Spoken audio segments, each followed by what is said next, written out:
몽생 미셸은 제가 본격적으로 세계 건축 답사를 다녔던 2014년 처음 방문했습니다. 그리고 그 첫 방문이 제 건축 답사에 새로운 방향을 더해 주었습니다.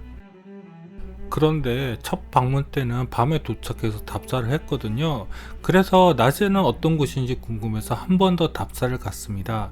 그 궁금증은 해결됐습니다만 그래도 첫 번째 답사 때만큼의 느낌은 오지 않았습니다.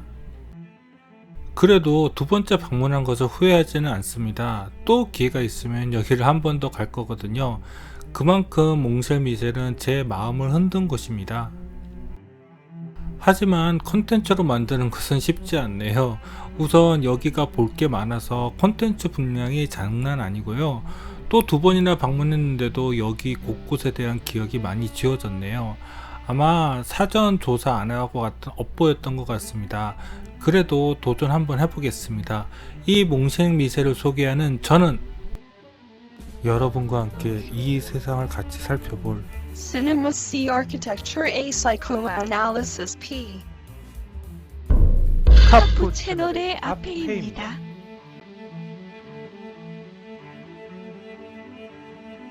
몽생 미셸은 파리에서 차로는 한 4시간 내외의 거리에 위치하고 있습니다. 아참, 차로 간다고 해도 몽생 미셸을 곧바로 다가갈 수 없습니다. 자연 보호인지 유적 보호인지 모르겠지만 몽생 미셸에서 한참 떨어진 위치에서 주차를 해서 들어갈 수밖에 없거든요. 한번 주차장 모습을 들어가 볼까요? 예, 진짜 허허벌판이죠.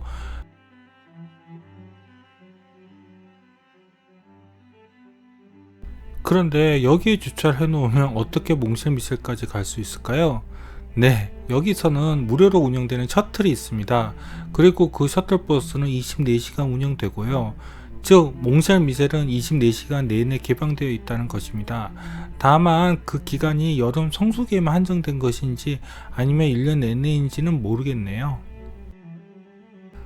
두 번째 답사를 갔던 중요 이유가 바로 이 사진입니다. 첫 번째 답사 때는 너무 비가 많이 왔고 또 늦게 와서 다음날 다른 곳으로 떠나야 했기에 이 염색 습지 초원의 모습을 사진을 못 찍었거든요. 헤헤. 하지만 엄청난 장대비가 끝나고 또 밤이 오는 그 시점에서 바라본 이 염색 습지의 풍광은 지금도 눈을 감으면 선합니다. 정말 지구 멸망이 곧 될 것 같은 모습 아닌가요? 이제 좀 더 구체적으로 몽쉘 미셸을 살펴볼까요? 사실 몽쉘 미셸은 그렇게 큰 섬은 아닙니다. 몽쉘 미셸 수도원을 빼면 둘러볼 곳이 많지는 않습니다. 더군다나 관광객들이 주로 보는 곳은 수도원을 제외하고는 섬의 남쪽과 동쪽 뿐입니다. 몽쉘 미셸 섬을 접근하는 방법은 일반 관광객들은 이렇게 걸어가거나 아니면 셔틀버스로 가는 방법 뿐입니다. 그런데 이쪽 길은 밤에 썰물이 몰려오면 잠겨버리고 저쪽 데크길밖에는 남지 않습니다. 첫 번째는 밤에 가서 몽쉘 미셸 전체 전경을 찍어도 사진이 잘 안 나왔습니다. 그렇지만 낮에 가니 섬 자체가 이렇게 선명하게 보이네요. 섬을 들어가는 입구는 바로 저쪽에 있습니다. 몽쉘 미셸은 8세기부터 조성되기 시작했다고 하네요. 즉 고딕 이전의 로마네스크 시대 때부터 지어지기 시작한 것이죠. 그리고 이 섬은 바이킹의 공격을 많이 받았다고 하네요. 그래서 여기 성벽은 전쟁을 대비한 흔적들이 많이 보입니다. 이렇게 입구를 만든 것도 그중 하나이죠. 몽쉘 미셸 성벽의 정문 입구는 이렇게 이중으로 구성되어 있습니다. 이렇게 성벽문을 만드는 것은 실제로 입구가 두 개가 되면서 첫 번째 문을 공격하는 적에게 공격을 쉽게 하기 위한 방법이지요. 여기는 몽쉘 미셸 외부 입구의 안쪽 중정, 즉 코트야드입니다. 그런데 이곳은 바닥이 경사로 되어 있지요. 그 이유는요, 바로 이렇게 밤이 되면 이곳이 만조의 밀물로 물이 차기 때문입니다. 그래서 썰물이 될 때 물이 잘 빠져나갈 수 있도록 바닥이 경사로로 되어 있는 것입니다. 첫 번째 답사 때 정말 깜짝 놀랐습니다. 밤 12시가 다 되어서 몽쉘 미셸을 나가려고 하는데 여기가 물이 차 있어서 못 빠져나갈까봐 엄청 쫄았거든요. 진짜 몽쉘 미셸 섬의 정문은 저쪽입니다. 만일 적들이 여기를 공격해서 저쪽 문을 뚫기 위해서는 이 좁은 공간에 갇히게 되겠죠. 그럼 그때 이 주위 성벽에서 또 공격을 가하는 것입니다. 이 안으로 들어가면 이렇게 좁은 도로가 있습니다. 그런데 이 도로도 본격적으로 몽쉘 미셀로 들어가는 주도로는 아닙니다. 지금 제가 보여드리는 몽쉘 미셀 섬 안내도에는 여기도 중정처럼 표현되어 있는데요. 지금 여기에는 두 개의 음식점이 있습니다. 하나는 라테라스이고 하나는 라메르폴라르입니다. 라메르폴라르는 호텔도 겸하고 있는데 여기 식사비는 장난 아니더라고요. 라테라스에도 싸지는 않습니다. 여기서 저녁을 해결했거든요. 근데 맛은... 몽쉘 미셀 섬 입구는 하나 더 있습니다. 여기는 근사한 이름이 붙어 있더라고요. 바로 왕의 문입니다. 왕의 문은 공격을 받을 때는 다리를 들어 올려서 공격을 막도록 설계되어 있습니다. 그리고 또 새 산차 문으로 막고 또 덧문까지 설치되어 있네요. 왕의 문 위쪽에 있는 건물을 별장이라고 하는데요. 그리고 이쪽 건물 아래의 계단을 올라가면 왕의 문 위쪽 별장은 물론이고 몽쉘 미셀의 성벽으로 올라갈 수 있습니다. 그리고 이쪽에는 몽쉘 미셀의 정문 입구가 밀물로 막힐 때 다른 길로 빠져나갈 수 있는 입구가 있습니다. 그러니 혹시라도 밤에 몽쉘 미셀을 가셨을 때 민물에 당황하지 마시고 이쪽으로 빠져나가시면 됩니다. 이제부터 몽쉘 미셀 수도원으로 가는 두 가지 방법에 대해서 설명드리겠습니다. 먼저 첫 번째 답사대의 방법입니다. 아까 전 왕의 문 안쪽에 있는 그 계단으로 먼저 성벽을 올라갑니다. 성벽을 올라가면 이렇게 원형의 성탑이 있습니다. 첫 번째 답사 때는 비가 왔다가 그쳤다가 해서 일단 최대한 빨리 몽쉘 미셀 수도원으로 가는 길을 찾아보았습니다. 그 원형의 성탑을 올라가서 입구 쪽을 바라본 것입니다. 여기에 적들이 공격해오면 이런 성곽 위에서 공격해오면 유리하겠죠. 이런 성곽을 치성이라고 합니다. 한국에도 동대문과 수원 팔달문에 이런 치성들이 있죠. 원형의 성탑에서 갯벌과 연셉 승지를 바라본 것입니다. 사실 저는 처음 왔을 때 여기가 그렇게 조수간만의 차가 큰지는 몰랐습니다. 밤 되면 저기 데크도로 빼놓고는 여기가 다 불에 잠기거든요. 2014년 답사는 이미 8년이 지나서 정확하게 기억이 나지는 않지만 이 별장의 엿길을 통해서 바로 몽쉘 미셀 수도원으로 올라가는 계단을 따라 쭉 올라갔던 것 같습니다. 바로 이 길로요. 물론 제가 머물렀던 숙소에서 몽쉘 미셀을 밤새 운영한다는 정보는 얻었지만 초행인 저로서는 그 사실을 믿을 수는 없었거든요. 그래서 빨리 몽쉘 미셀 수도원을 봐야겠다는 생각밖에는 없었던 것 같습니다. 여기는 라메르폴라르의 뒤쪽입니다. 왕의 문 위쪽으로 오니까 바로 저렇게 몽쉘 미셀 수도원이 보이잖아요. 그냥 지도도 없이 직감적으로 몽쉘 미셀 수도원을 보고 계속 위로 올라갔습니다. 저 건물이 몽쉘 미셀 시청이라고 구글 지도에서는 안내하고 있는데 여기서 호텔이란 간판을 얼핏 본 것 같습니다. 정확히는 모르겠습니다. 아까 전 길을 따라 올라가다 보면 몽쉘 미셀 수도원 아래의 정원으로 도착합니다. 명칭은 로지스 세인트 카트린인데요. 정확히 어떻게 번역되는지는 모르겠지만 저는 그냥 사색의 정원 정도로 불러보겠습니다. 명칭은 근사하지만 사실 그냥 좀 넓은 마당 같은 공간입니다. 여기서 바라보면 몽쉘 미셀 섬 앞의 노르망디 해변은 넓게 잘 보입니다만 정작 눈을 이끌게 되는 것은 저 복원 중인 몽쉘 미셀 수도원의 남측 측면입니다. 그리고 제 관심을 특히 끌었던 것은 저기 뚫려져 있는 곳이고요. 전 처음에는 저기가 무슨 교회 첨탑 같은 곳인데 복원이 마무리 안 돼서 저렇게 뚫려져 있는 줄 알았습니다. 여기에 대해서는 나중에 안에 들어가서 설명하겠습니다. 이 사색의 정원에서 또 몽쉘 미셀 수도원을 떠받치고 있는 바위산 옆으로 난 길로 수도원 정문으로 가는 길이 있습니다. 이제 그 길로 올라가 보겠습니다. 그 길로 올라가 보니 더 멀리까지 노르망디 해변이 보이네요. 여기를 따라가다 보니 빗줄기가 서서히 약해지기 시작하고 끝내는 멈추더라고요. 그리고 여기도 다 늦은 저녁에 무지개를 만났습니다.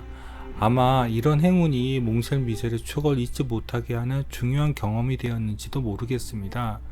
진짜 이날 비가 엄청 왔고 늦게 도착해서 답사를 못하는 줄 알았거든요.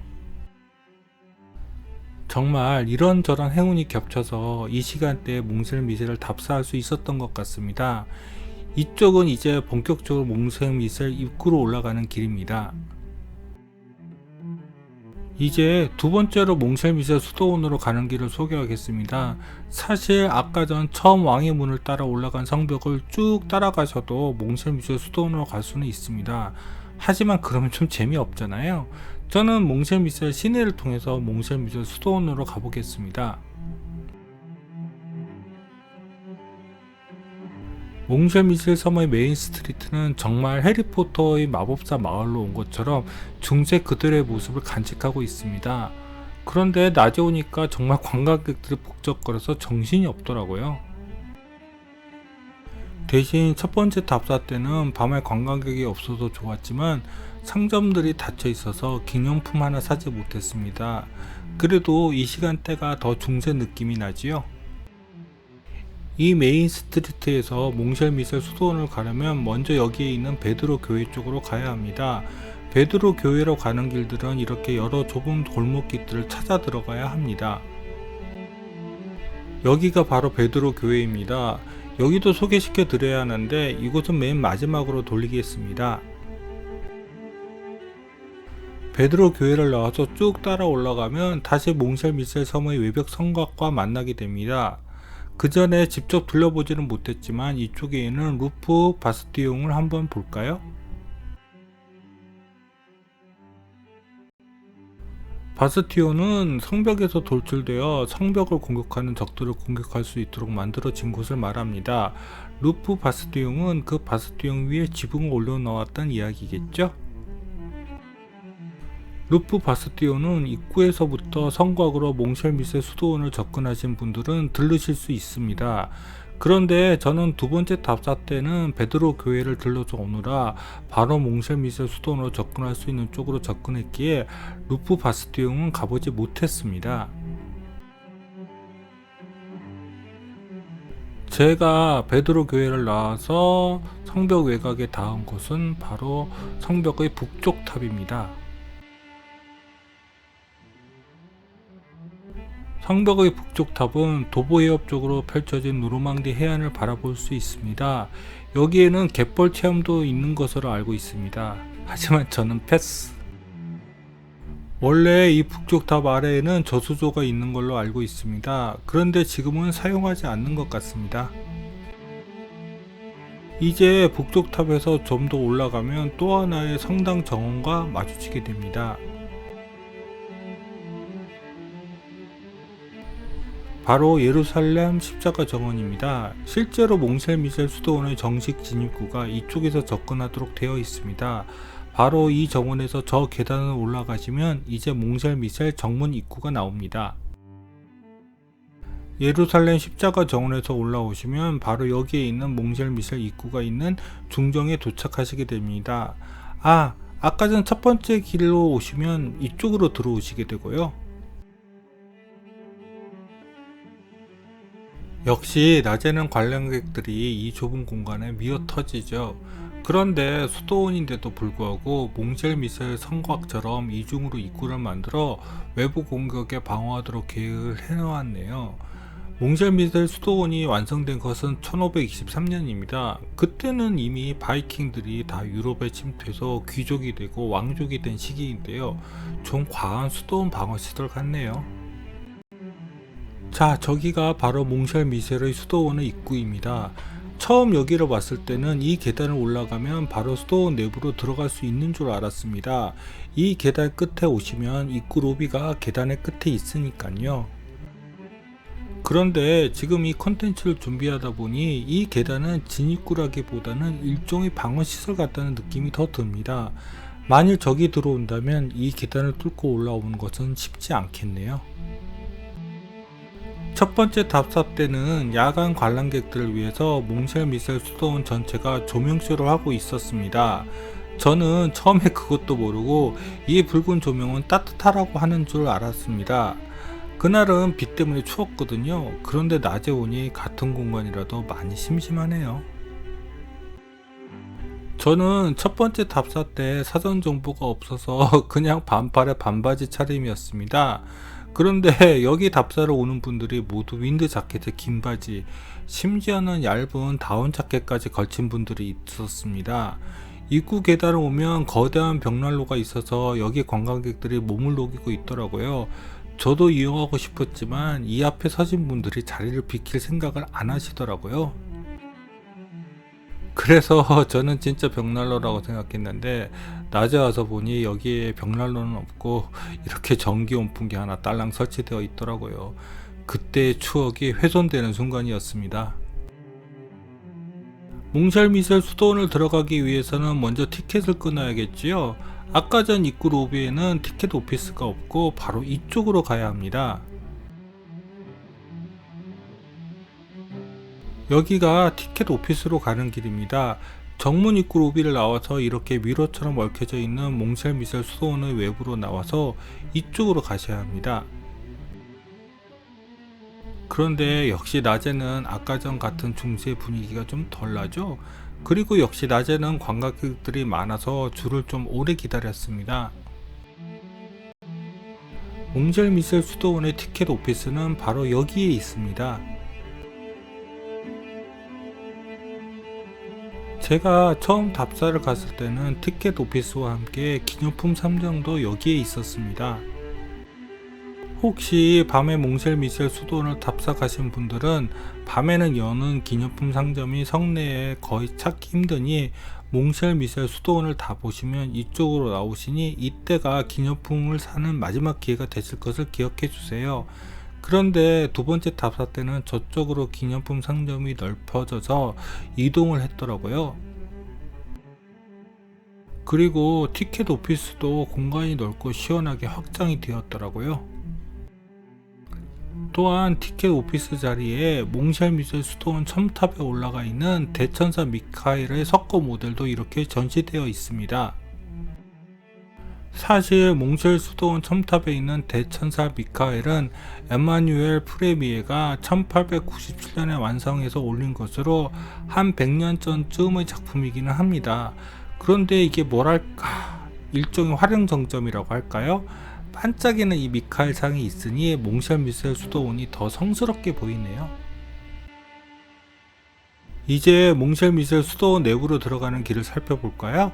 티켓 오피스를 나오면 크게 두 개의 길이 있습니다. 두 번의 답사를 다 다른 길로 몽쉘 미셀 수도원 내부를 살펴보았는데요.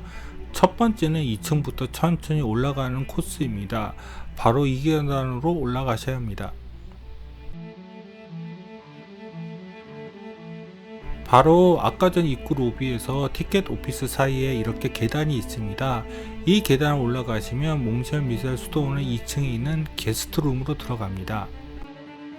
바로 이 계단을 올라가면 이렇게 길들이 이어집니다. 기억은 나지 않지만 사진을 분석해보니 저쪽으로 들어가면 아마 2층 게스트룸이 나올 것입니다. 두 번째 길은 먼저 3층의 테라스를 통해서 몽쉘 미셀 수도원 교회를 통해 위에서 아래로 내려오는 코스입니다. 티켓 오피스와 기념품 상점 공간을 정리하면서 그렇게 기본 코스가 정해진 것 같습니다. 이 두 번째 코스는 티켓 오피스를 나와서 입구 로비까지 지나서 이쪽 길로 올라가는 것입니다. 두 번째 코스가 좋은 점은 몽쉘 미셀 수도원의 외부를 좀 더 찬찬히 살펴볼 기회가 많아진다는 것입니다. 더욱이 첫 번째 코스보다 접근하는 계단폭들이 넓어서 많은 관광객들이 편하게 구경할 수 있다는 좋은 점도 있습니다.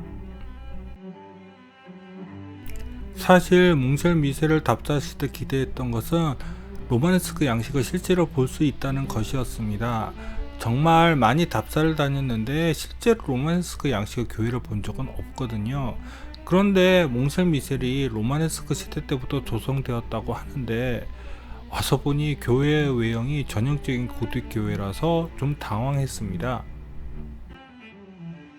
그런데 이번 콘텐츠를 만들다 보니 처음 교회는 13세기의 전쟁으로 파괴되고 이후에 다시 지어진 교회는 고딕 건축으로 지어졌다는 사실을 알게 되었습니다. 두 번째 길은 계속 이렇게 계단을 따라 위로 올라가시면 됩니다. 그 계단을 따라가다 보면 이렇게 몽쉘 미셀 수도원 본체와 별체를 연결시키는 다리들도 보게 됩니다. 그리고 여기서 몽쉘 미셀 수도원이 고딕 교회라는 사실을 확인시켜주는 플라잉 버트레스도 이렇게 만나게 됩니다. 그래도 이번 콘텐츠를 준비하다 보니 몽쉘 미셀 수도원의 아랫부분에는 그래도 옛날 로마네스크 흔적이 좀 남아있다고 하는 사실도 알게 되었습니다. 밖에서 보았을 때는 그냥 고딕인데요. 여기가 수도원 테라스로 진입하는 두 번째 진입로 계단의 전체 모습입니다.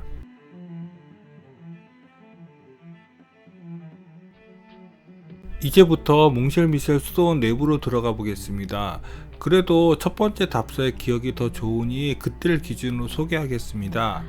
그런데 지금도 이 첫 번째 답사 코스가 남아있는지는 모르겠네요. 자, 시작하겠습니다. 아까 전 입구 로비와 티켓 오피스 사이의 계단을 올라가면 바로 이쪽으로 게스트룸으로 들어갈 수 있습니다. 여기가 바로 게스트룸입니다. 여기가 수도원이라서 그런지 여기 게스트룸은 따로 방들로 나누지도 않고 따로 부엌이 있지도 않습니다. 아마 추측컨대 이 넓은 공간에 병원처럼 침대들을 쭉 늘어놓고 방문자들을 받은 것이 아닌가 합니다. 게스트룸에서 이제 기사의 방으로 가보겠습니다. 기사의 방은 이쪽으로 가시면 됩니다. 몽쉘 미셀 수도원의 평면들은 편의상으로 1, 2, 3층으로 나눠져 있지만 실제로 가보시면 이 평면대로 공간이 되어 있지 않다는 것을 느끼실 수 있을 것입니다.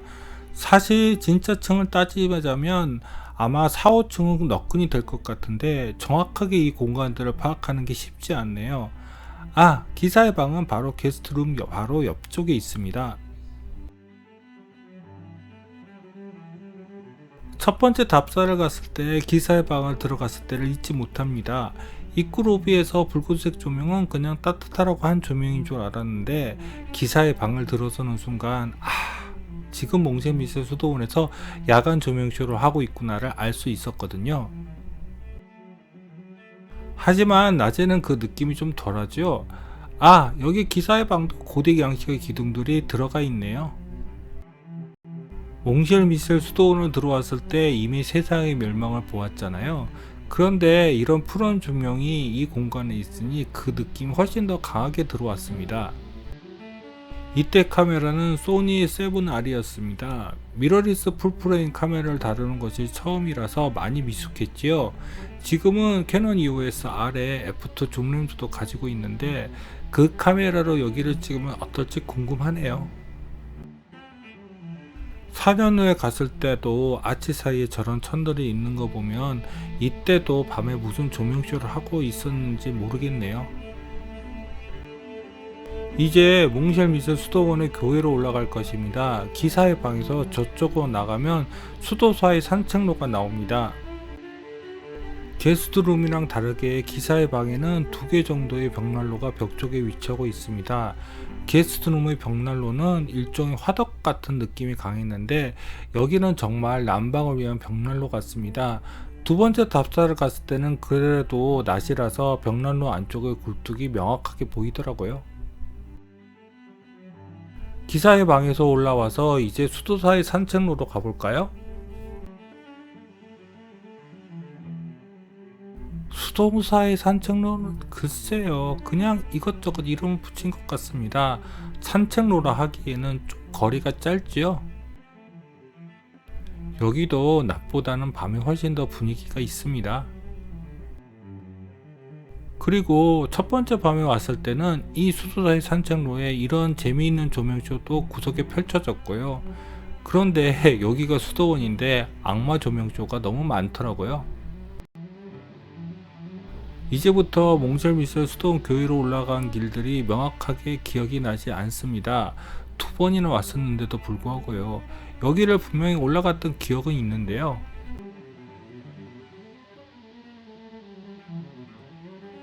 그런데 여기 남부 갤러리 계단은 고딕 느낌보다는 로마네스크적인 특징이 확실히 보이더라고요.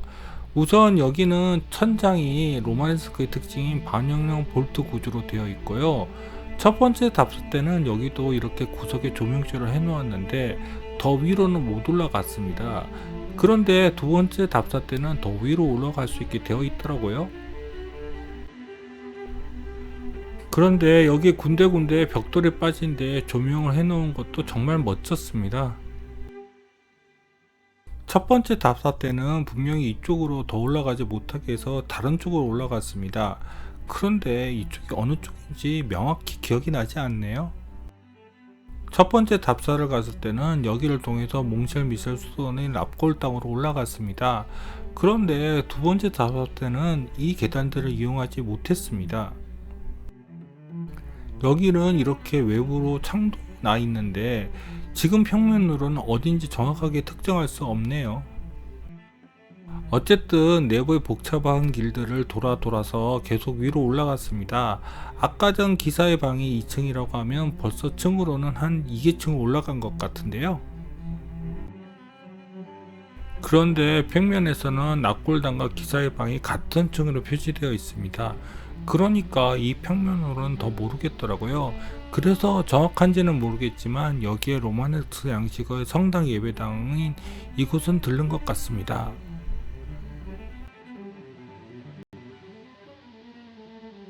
지금 남아있는 몽쉘 미셸 수도원 교회는 로마네스크 양식의 교회가 파괴된 이후 그 유적 위에 다시 지은 것입니다. 그래서 이렇게 고딕 교회 아래에 과거 로마네스크 양식이 남아있는 것 같습니다. 여기를 로마네스크 양식의 성당 예배당으로 생각하는 이유는 역시 저 반음형 아치입니다. 첫 번째 답사 때는 여기에서 소음악회가 열렸고요. 또 여기 곳곳에 이렇게 조명을 이용한 전시들도 열렸습니다. 그런데 두 번째 답사 때는 여기를 들르지는 못했네요. 자, 이제 몽쉘 미셸 수도원의 또 하나 볼만한 공간인 납골당으로 가보겠습니다. 보통 납골당은 수도원과 교회의 지하 또는 성당의 바깥쪽에 있는데 몽쉘 미셸 수도원은 바위산 위에 짓다 보니 이렇게 교회의 상부에 따로 배치를 한 것 같습니다. 여기 납골당에 가보시면 이렇게 외부로 뻥 뚫려져 있는 공간이 나오는데요. 여기가 바로 아까 전 사대교 정원에서 본 뚫려져 있는 공간입니다. 첫 번째는 여기 올라왔을 때 비바람이 너무 세서 이 근처로 다가가지도 못했습니다. 솔직히 무섭기도 했고요. 하지만 두 번째 답사는 날씨가 좋아서 이렇게 내려다보기까지 했네요. 근데 정말 아찔합니다. 그럼 이렇게 외벽을 뚫어놓은 이유는 무엇일까요? 그것은 아마 수도사의 시체를 여기 거대한 도르래를 이용해서 아래에서 위로 끌어올리기 위한 공간인 것 같습니다. 그런데 정말 창피하게도 이 콘텐츠를 준비하기 전까지는 이게 물레방아인 줄 알았습니다. 사실 이 위치에 납골당을 둔다는 것은 제 상식으로 이해가 잘 되지 않았거든요. 납골당은 이곳의 옆방인 것 같습니다. 그런데 여기는 공개는 안 되는 것 같네요.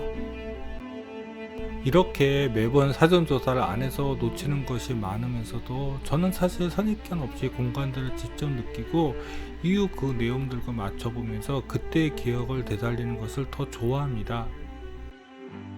이 방법이 제가 2014년부터 답사를 할 때 정한 일종의 규칙 같은 것입니다. 물론 어떠한 건축과 누가 설계했는지는 대충 알고 갑니다. 그래도 너무 자세히 알고 가는 것은 도리어 더 건축과 공간을 이해하는 데 방해가 되더라고요. 자, 이제 생마르탱 예배당으로 가보겠습니다. 생마르탱 예배당은 몽쉘 미셸 수도원 내부로 가는 것이 아니라 일단 외부로 나와서 접근해야 합니다. 여기가 바로 납골당에서 생마르탱 예배당으로 가는 입구이고 이쪽이 아마 생마르탱 예배당으로 가는 길 같습니다. 이 사진은 8년 전이라서 정확하지는 않지만 생마르탱 예배당으로 가는 길에도 이렇게 조명쇼를 해놓은 것 같습니다. 역시 몽쉘 미셸은 낮보다 밤이 더 운치 있지 않나요? 낮에 생마라탕 예배당은 그냥 조그마한 로마네스크 양식의 예배당에 지나지 않습니다. 그리고 저쪽의 문은 대기둥이 지하실로 가는 입구이고요. 그런데 예배당 치고는 너무 소박하지요? 하지만 여기에 조명쇼를 더하면 느낌이 완전히 다릅니다. 저는 여기를 답사하면서 프랑스가 전 세계에서 유물을 사용한 조명쇼를 가장 잘 하는 나라라는 것을 알 수 있게 되었습니다. 이제 대기둥의 지하실입니다. 이 명칭이 정확한지는 모르겠습니다. 여기는 교회의 재단 아랫부분의 기둥이 이어져 있는 지하 공간입니다.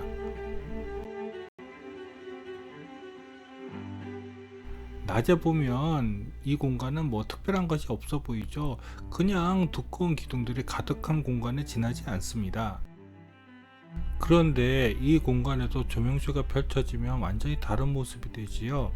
특히 기둥들을 이용해서 악마가 이렇게 기둥을 옮겨가면서 보여주는 조명쇼는 완전히 다른 느낌이 되지요. 조명쇼에서 보이는 글자들은 조명쇼의 글자가 아니라 누군가가 낙서를 한 것입니다. 두 번째 갔을 때는 그 낙서들은 다 지웠더라고요. 그런데 정말 그로테스크 하지 않나요? 사실 여기 음악도 있는데 그 음악은 제 목소리가 들어가서 지웠습니다. 이해 좀 부탁드려요. 정말 을씨년스럽고 굉장히 이상한 분위기의 공간이 되어버립니다. 그리고 악마쇼가 끝나면 엔딩으로 이렇게 또 기둥마다 나무줄기를 표현하는 조명쇼가 더해집니다. 정말 전시에 있어서는 프랑스가 세계 최고인 것을 부정할 수 없네요. 대기동의 지하실을 지나면 북쪽에 있는 30개의 양초의 성모 예배당이 이렇게 위치하고 있습니다. 그런데 중앙의 재단에는 성모 마리아상이 없고 이렇게 측면에 양초를 밝히고 있는 성모 마리아 예배재단이 준비되어 있네요. 사진을 정리해보면 첫 번째 답사는 30개 양초의 성모 예배당에서 이제 몽쉘미셀 수도원 교회로 올라가는 것으로 되어 있습니다. 그런데 그 계단이 이것인지 아니면 이것인지는 잘 모르겠네요. 여기가 30개 양초의 성모 예배당에서 교회로 올라가는 계단입니다. 이곳이 바로 몽쉘 수도원 교회입니다. 여기는 교회의 중앙 부분의 위쪽입니다. 여기는 교회의 측면인데 아이런 아닙니다.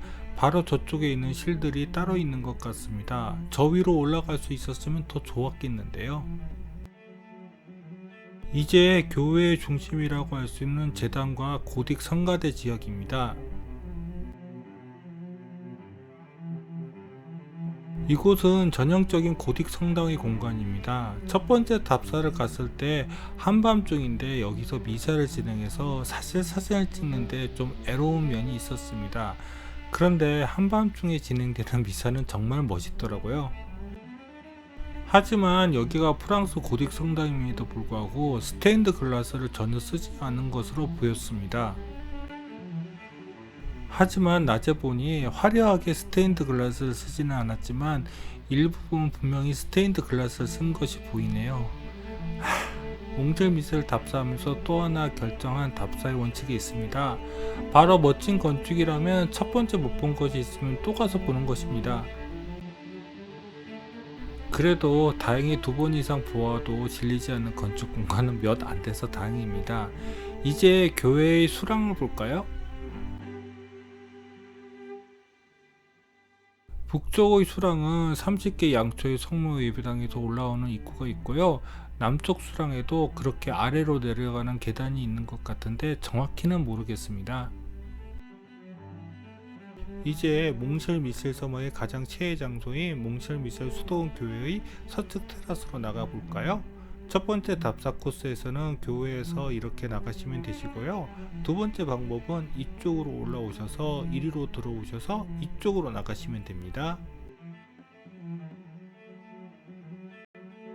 첫 번째 답사 때 이 문 앞에 아무도 없을 때 딱 사진 한 장을 찍으려고 했습니다.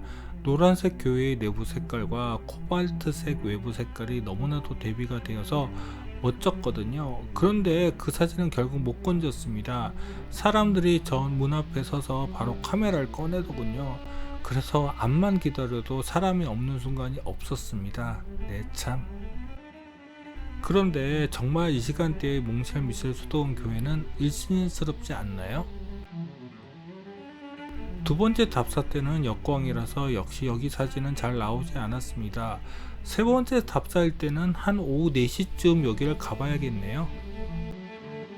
몽쉘 미셸이 가장 빛나는 시간은 석양에서 해가 지고 어둑어둑해지는 이 시간대가 아닌가 싶습니다.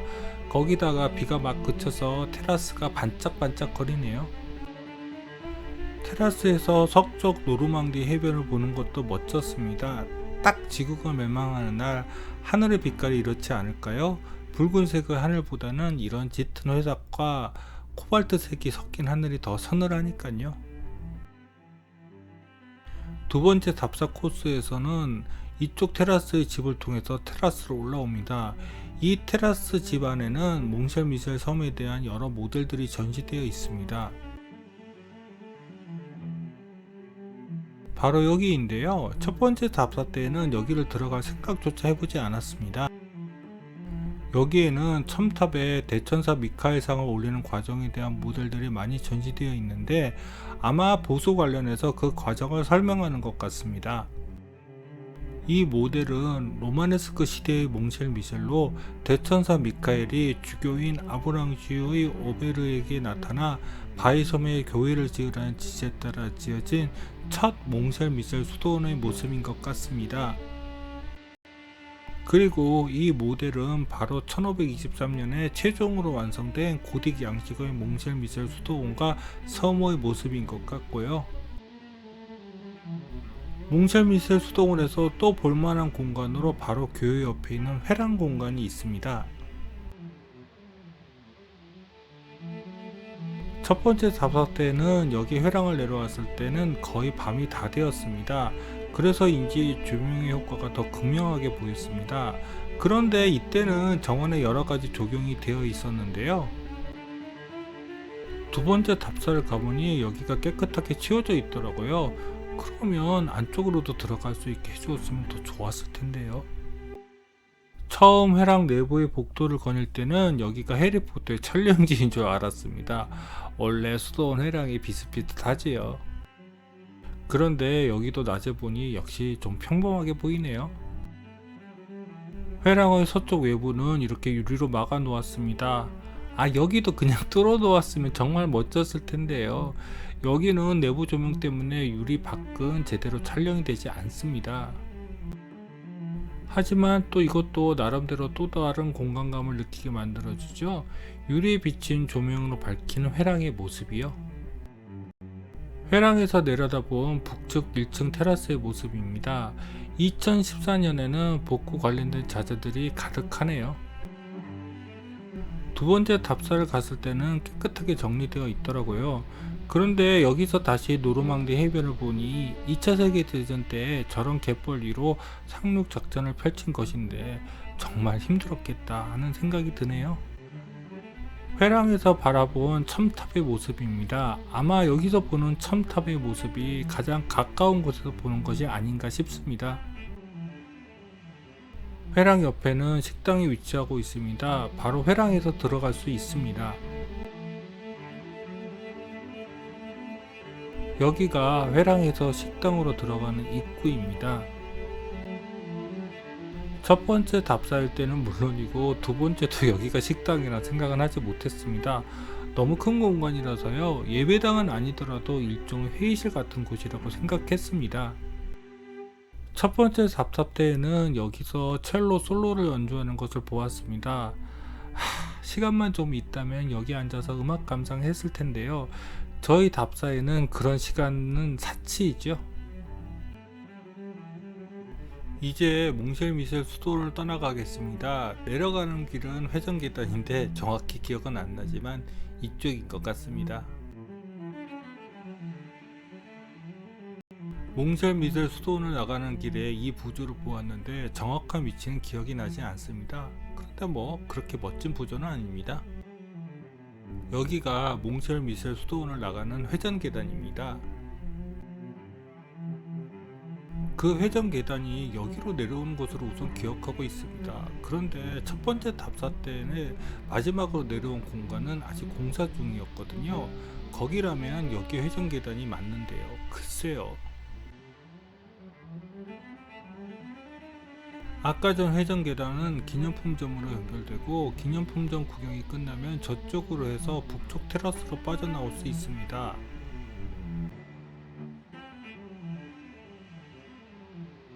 첫 번째 답사 때에는 다시 티켓 오피스를 통해서 정문 입구로 나왔습니다. 그리고 들른 곳이 바로 베드로 교회였습니다. 베드로 교회에서 이 길을 쭉 따라가시면 몽쉘 미셸의 메인 스트리트가 나옵니다. 그런데 밤 12시가 넘었는데도 여기 베드로 교회는 열려져 있더라고요. 베드로 교회는 고딕의 포인티드 아치의 창이 있어서 고딕 양식을 추구했다는 것을 알 수 있습니다. 그런데 실제로 내부를 들어가 보면 로마네스크 양식을 연상시키는 반원형 돔과 아치들이 보입니다. 그런데 여기에는 관광객들이 늦은 시간에도 많이 기도를 올리더라고요. 두 번째 답사 때에는 미사는 아니지만 여기서 오르간으로 찬송가를 연주하시는 분이 있었고요. 도리어 베드로 교회는 작은 성당이지만 여기가 몽쉘 미셸 수도원 교회보다는 더 인간적인 스케일이라서 그런지 더 아늑하고 느낌이 좋았습니다. 여기는 베드로 교회 2층 예배 공간이고요. 베드로 교회 내부에는 조그마한 소 예배 공간이 많이 있더라고요. 이쪽은 성모 마리아 예배단이고요. 이쪽은 대천사 미카엘의 예배단인데 저는 개인적으로 천사의 예배단은 여기서 처음 보는 것 같네요. 마지막으로 몽쉘 미셸 수도원에서 가장 가까운 마을을 소개해 드리겠습니다. 여기는 바로 몽쉘 미셸로 가기 전에 마지막으로 셔틀버스가 정차하는 곳입니다. 두 번째는 몽쉘 미셸을 더 많이 감상하기 위해서 여기 근처에 숙소에서 묵었는데요. 가성비 별로였습니다. 그럼 구독과 좋아요 부탁드리며 이상 카프 채널의 아페이였습니다.